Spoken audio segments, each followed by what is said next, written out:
वचन 37 अध्याय का 8वें वचन, वे तेरे भवन के चिकने भोजन से तृप्त होंगे और तू अपनी सुख की नदी में से उन्हें पिलाएगा।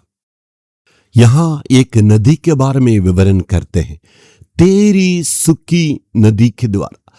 ये प्रभु तेरे नदी के द्वारा हमें तृप्त करता। इसका मतलब हमारे लिए तृप्त करने के लिए प्रभु ये नदी को नहीं दिए। परमेश्वर इस नदी के द्वारा हमारा जीवन प्रसन्न रखना चाहते हैं। जी हाँ, हम कलीसिया में आते हैं, एक दूसरों से मिलते हैं, उनके लिए दुआएं करते हैं, उनका जीवन का बारे में हम पूछताछ करते हैं और परमेश्वर से हम उसे आनंदित होते हैं।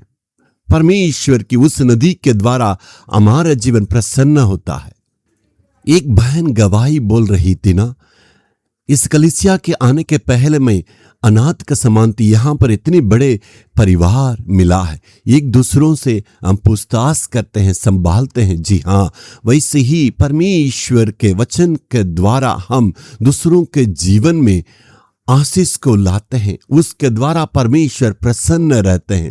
इसे कहते हैं परमेश्वर की उस नदी के द्वारा प्रसन्न जीवन, यानी परमेश्वर हमारे जीवन के द्वारा प्रसन्न हो जाते हैं। यदि आप परमेश्वर को प्रसन्न रखेंगे, आपका जीवन से परमेश्वर अति प्रसन्न रहने से परमेश्वर आपके जीवन में आशीष देंगे। एक गीत का बोल ऐसे, प्रभु तेरे चरणों पर आने के द्वारा मैं आनंदित होता हूँ, मेरे जीवन में इतना आनंद मिलता है।